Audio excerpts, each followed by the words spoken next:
Firstly, congratulations on the film. For me, from last year, it's one of my more affecting experiences watching the film. And I guess my first question is, considering how Palestinian history has been mostly centered on the 1948 and 1947, that period of the Nakba and the UN kind of, I guess, the resolution. Why did you feel it was very important to you specifically and knowing of your family history to center the story on 1936? Yeah. Uh, you're right that we usually start the story with 48. And I feel it's a mistake to do that because really, I think the Nakba begins before the Nakba. And I think the period of 1936 is so critical. The British have already been in Palestine for almost 20 years at the beginning of 36. So 36 is the beginning of the mass uprising, the mass revolt. And really, I consider it the first large-scale revolt in Palestine, although there were other small, revolts and resistance to colonialism before that. But this was widespread and it was everywhere and across classes and it's a really important moment to talk about because it actually is the beginning of the national, movement for independence for Palestinians. And then when I say, the Nakba starts before that, before the Nakba, is that this sets the stage for the Nakba because the revolt was crushed by 1939. And already the Palestinians had gone through so much before that, during this period of the crushing of the revolt. There were massacres. There were, one out of every 10 Palestinian man was in prison. The leadership had been exiled. There was, what they call the village files, which is the British had sort of what's it called, like a surveillance of all the villages in Palestine, and who was active and who was intelligent and who was, involved in this or involved in that, and they sort of had already mapped out the whole place. So I think it's very important to talk about this period. Sure. And I find interesting that you mentioned before that in researching the film's your history and the history of the region, that the British famously documented a lot of the past. And I feel like, as someone who understands that history is often written by the victors or the oppressors, how do you try to challenge that narrative, knowing that you're trying to look for the truth of your own people under the guise that the British and, of course, the Israeli regime right now, it kind of scatters forget the truth? Yeah. Yeah, I mean, I think it's really important that know that the winners wrote history, but we know the other story and we know our side of the story and it's why I think that anybody who's coming from a place that has been colonized, any community that's been marginalized, anybody that is, been made to disappear, we really we have to fight harder to tell our story, and our story is often doubted and questioned. But I don't think we worry about that. I think we have to be honest and truthful to our own history. I think we have to honor the past and honor our history and also critique it. Like we are the ones to critique it. I mean, if it's about us and to sort of ask questions, not just about the colonizers or the powerful, but also, about ourselves. So for me, that's definitely the way I approach most of my work is from that lens. And it's rooted in it comes from us and it's told by us in our way without any compromise. So what I find interesting with the cast is obviously a lot of it is Palestinian, and the film was shot, I believe, in Palestine as well, with several cast members that are also British. How do you, uh, for example, Jeremy Irons and Liam Cunningham, how do you try Mm. to um, navigate a story where you're dealing with this kind of heated clash between the oppressor and the oppressed in deciding on how to cast? Yeah. The film was shot with when I cast these roles, some of the British actors knew already very well what is happening in Palestine. Like Liam Cunningham, also Jeremy. And some of the other actors, Billy Howell and Rob Arameo, were newer to it. They read the script, they liked the script, and I cast them because I loved, their work. I spoke to them and watched their work. And I cast them because I felt they were really right for the project. But of course, we had to have this conversation if they were not comfortable with it because the film is tough on the British. And if they were not comfortable with that or open to that. And I did have conversations, I would say, with other British cast who there's somebody who had spoke to me about one of the roles, and he said, I have to be honest with you, I feel you've made me realize my own colonial past. He said, the first time I read the script I was very uncomfortable, and then I spent a couple of days thinking about why. And then I remembered a photograph in my grandfather's house of my grandfather in Africa. And he's surrounded by all these, African children. And his grandfather was like in the army or something. And he said, it's a very awkward photo. It looks, uncomfortable. And he said, I really, it's something I've sort of blocked out. He said, my own family history and my own family involvement in this. Um, and I think that, he said he recognized that that's why he was uncomfortable. And that was true also with the cast, they had to think about their own family involvement. And it's also what the new generation does is that they move beyond that and they recognize that and they talk about it. Even one of our British co-producers, she said, I come from a family who was probably involved in a lot of stuff, not necessarily in Palestine, but in other places. Um, and she said, I'm now and I'm very outspoken now because I think we need to recognize our own history and we need to talk about our own history, and that's the only way to move forward. Um, so yeah, it definitely comes up, and it came up on set as well. When we were filming, there were very tense moments, like when the army enters the village and sort of between the extras that were playing the villagers and the extras that were playing the soldiers. There were moments of real tension because emotions were very raw, and it hits a hard place that you have to, as an actor, be open to going there. Mm. And of course, the film, as you said, is centered on a village, and I found it very important that more often than not, Western media or media nowadays, they are they only start to spotlight stories on colonialism when it's more mass spread and I guess, genocidal in this sense. But it doesn't start just from a genocide, it's from settler violence, it starts from door by door. And one of my Mm. mutuals, Courtney, she's a journalist and she's covering South Lebanon right now on the ground. And that is also having its own settler violence and own kind of constant robot attacks, as we see in the West Bank as well. So, how do you try to tell a story that's so specific to a much, much smaller part compared to the obvious entire land that makes people understand that we are not just numbers or statistics, we are also just individuals as well. Yeah.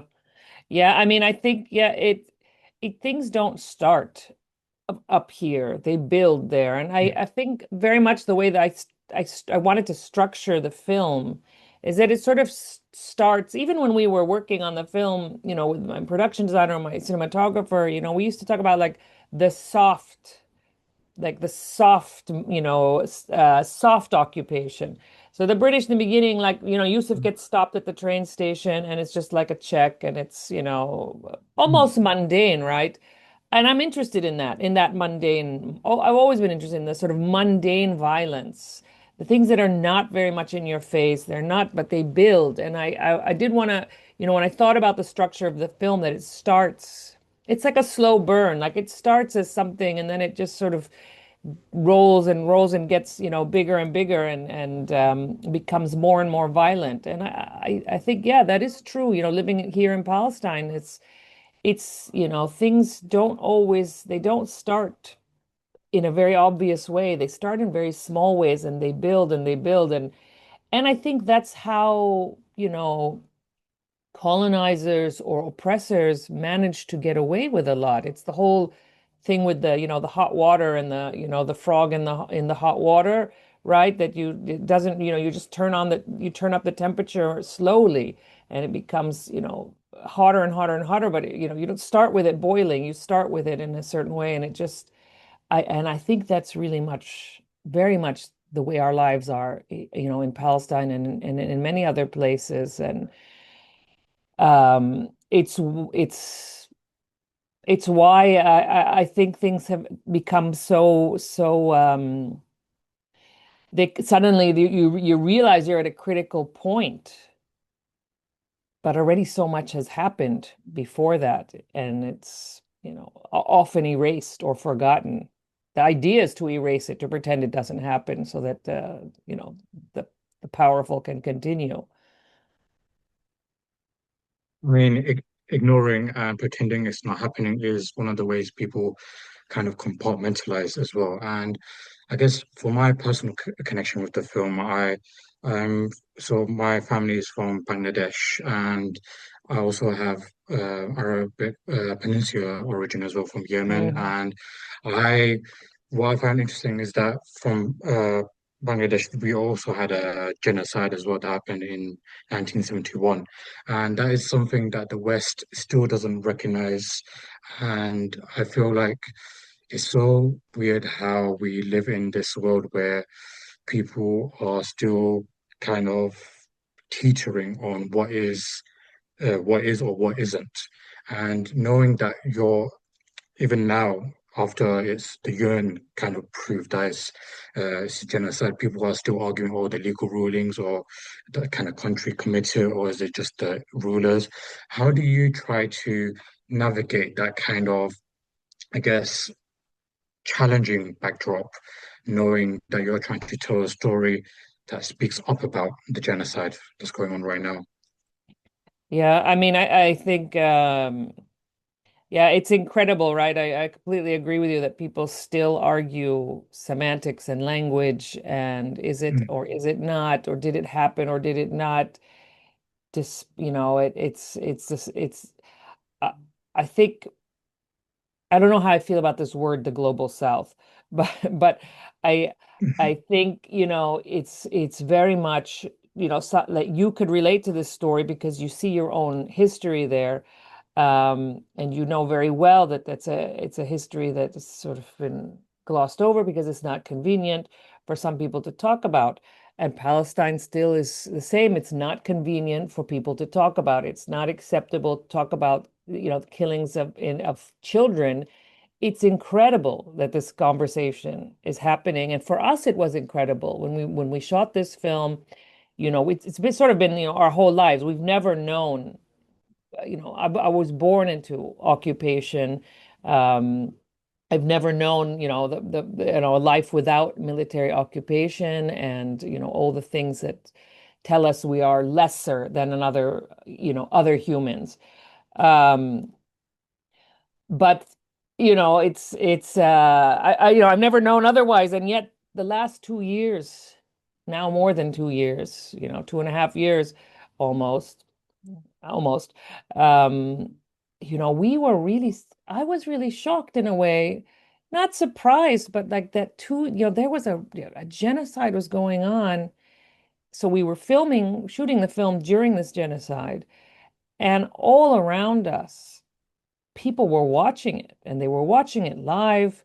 They were hearing, there's nobody today can say they didn't know what was going on. Nobody can say that.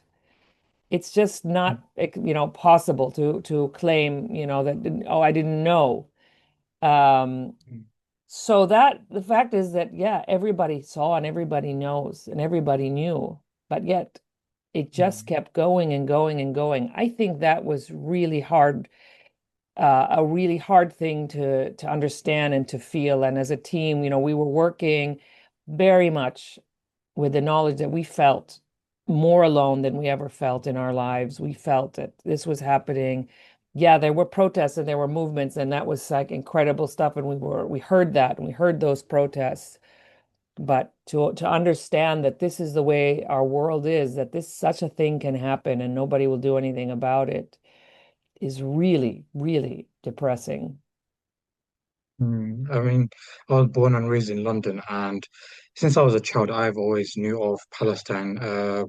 There's been countless Gaza charity organizations that's been I was taught into it from a young age. So it was by default I kind of already grew up with the understanding that of occupation, of genocide that's going on. And I guess as someone where your people or many of your people they had to flee to other countries, many who are British or American Palestinians. What kind of conversations do you have knowing that you're born in the occupation and some of them had to be born in the colonial places themselves, when you're trying to, I guess, see eye to eye, knowing that you're both living on opposite sides of the world, but it's under the same kind of struggle? Yeah. No, I think that I mean, I think, most of our people became refugees. I mean, 75% of our population became refugees. They live elsewhere.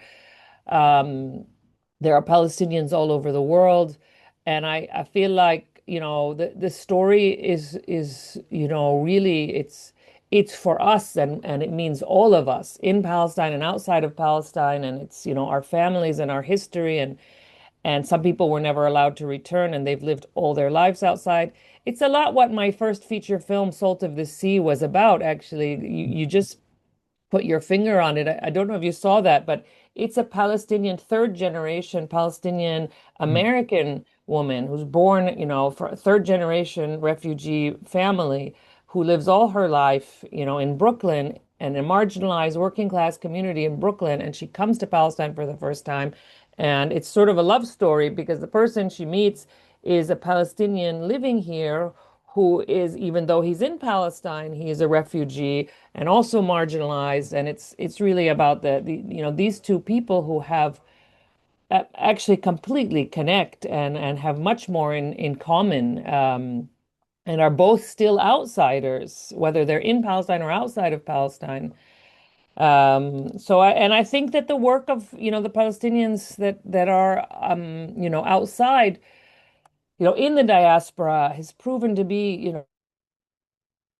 and has, been a huge, in terms of literature, contributions, in science and contributions in whatever it is, like in every single field. It's something really beautiful that we are, we keep going and we still go and we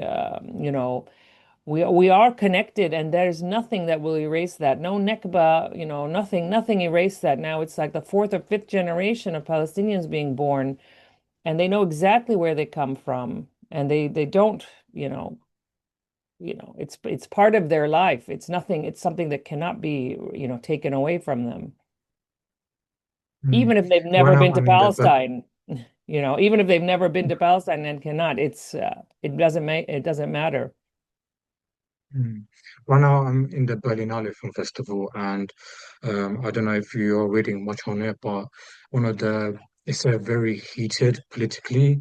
The press is kind of clashing with the festival organizers, the talent as well, because one is the German government is funding the Israeli genocide, and the other is that it's also funding the festival, and the fact that so many actors, filmmakers, seeing that it's been over 2 years of what is going on now, and yet they still take this stance of art and politics or film and politics are separate, that film is apolitical, is so frustrating because we know that they don't actually believe this. If you look into their past, for example, the jury president, director Wim Wenders, he's gone on record before saying that film is always political and to deny that is you're part of the problem. And now he's saying something different. So why is it that even artists and then politicians who there's always a tweet for their own hypocrisy as soon as they are in power? Why do people often backtrack on when they had this established principle, that guideline of morality, and suddenly when it's speaking about uh, the Mm. displaced people of Palestine, Palestinians, brown people, immigrants, Muslims, is suddenly they no longer have this kind of conviction. Yeah. I don't know. I mean, it's like again, we are not convenient. We are not the convenient cause. We are not the, the cause that, makes sense and is, I don't know why. I was really shocked to see that kind of response at the press conference. And also shocked that nobody else said anything. Like they, that the Mm, whole jury sat there in silence. And it's shocking at, especially, Berlinale, which is, supposed to be one of those places that has embraced, artists and expression and freedom of expression and political filmmaking. All our films are political. All of those people sitting in the jury are involved in political films, actually. And then to hear that because Palestine is not convenient, because Palestine is still mm. a taboo is very surprising. We know Overland premiered here 2 years ago, 2 to 3 years ago, and that went on to win the Oscars. And yet, that film also, I believe, the filmmaking team they were also attacked by the Israeli forces. So Yeah. it's a And deep-rooted but lie also that at is, Berlinale, like it's sort of, they were at Berlinale and they had a beautiful premiere, and yet mm, they were shut down at Berlinale. They were like, yeah, but like it's there. I've screened my films in Berlin many times. I was also on the jury in, at Berlin, and it's like, yeah, what it's always and the German government really, really they need to. I don't know who needs to say it to them, but like get on the right side of history, please. Like at some for point, once, yeah. like for once, get on the right side of history. It's incredible. It's like it's ironic because of what they committed uh, around 80, 90 years ago, and now they are again the facilitators of another, I guess, marginalized group. And I think that for me personally, I don't know, I have strong moral values of myself that I believe. And for me, the Palestinian struggle or its own voice is incredibly important to me because, as I said, I'm just also a human, regardless of my background, my culture, or any kind of faith, religion. For me, it's people, and I do not enjoy or I do not like the idea of seeing people born in another place in the world who are just like me, but they have the hellish nightmare, and that I am living in a privileged place. Yet even in that privilege, I still have the same kind of I've been a victim of racial assault or kind of even a Zionist speaking out towards me in public and trying to denounce my own support of Palestine. Like I've had a watermelon backpack that I've had from a pro-Palestine march, and that individual in a fast food joint, she was trying to uh, start a kind of, like attack towards me, or that I am anti-Semitic now all of a sudden, or that I hate Jewish people, even though I've never said anything. I am happily sitting with my friends. So it's extremely depressing, and I don't know, I don't want to compromise myself by I'm joining the Berlinale Festival as an attendee and trying to cover the festival while knowing that they are obviously silencing Palestinian voices. I'm sure you've seen last year they arrested someone who spoke up in a screening or something, the German Mm. government.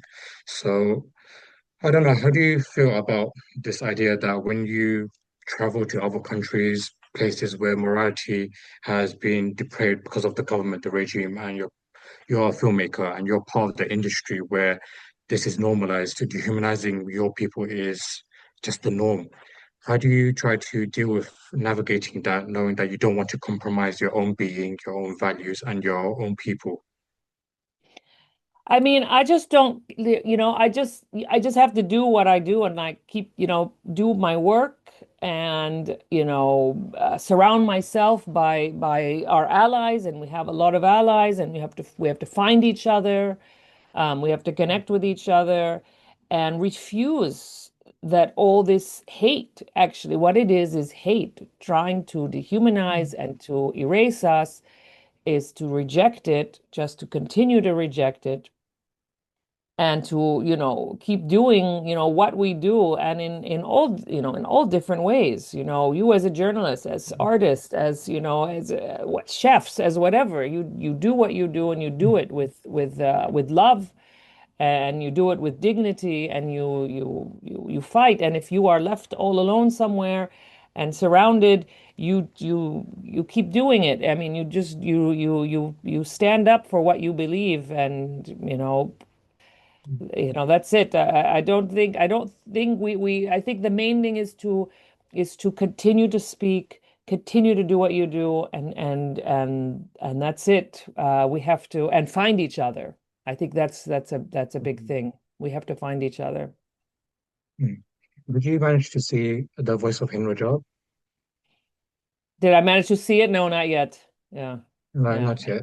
Yeah. Because I spoke with the director, Tawfa bin Hanya, a few weeks ago, and I I asked her how does she help give voice to the voiceless because the individual in Rajab is also Yeah. dead, and it also plays onto the title of the film.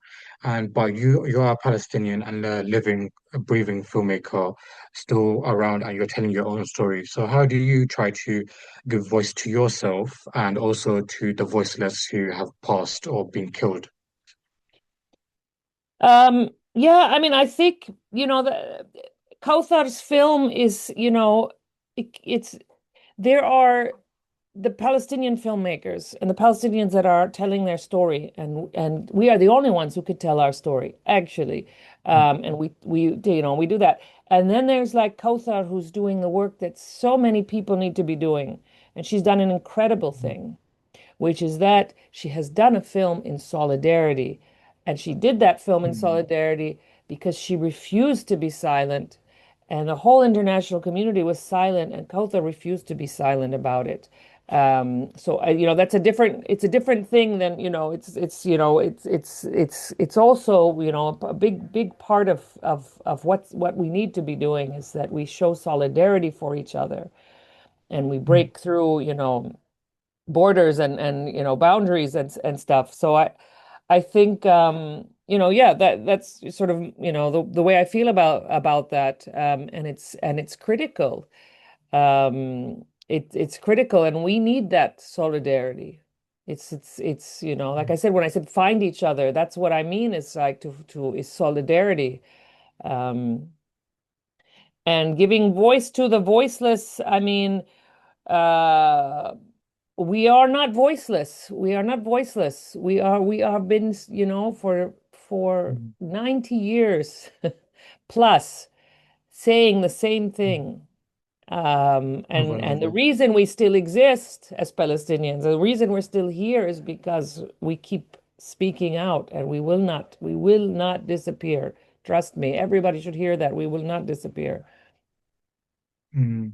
Um, I'm planning to make my own feature film as well, writing my own feature script. And I guess I would ask, as a filmmaker, someone who has shown resilience in this industry, campaigning stories that is important to you.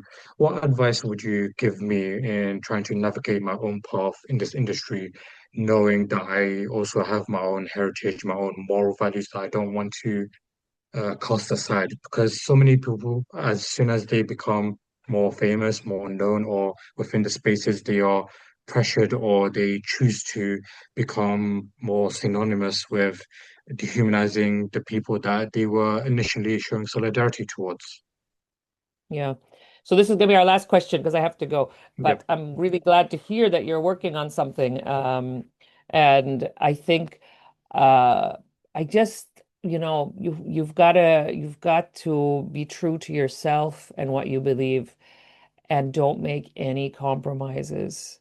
Unless you mm, want to make compromises and you want to be, part of a system, and then you can mm, decide to be part of that system. But if you don't want to be part of that system, just don't make compromises, and you don't have to. I think a lot of things the thing is, it takes longer to do things for sure.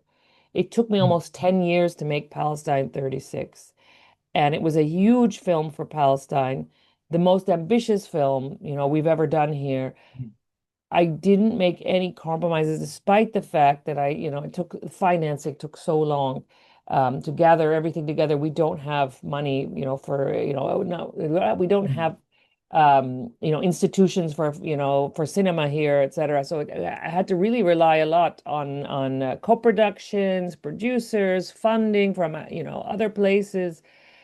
Um, Anything that came at me with any sort of, yes, you can have the money, but you need to do this.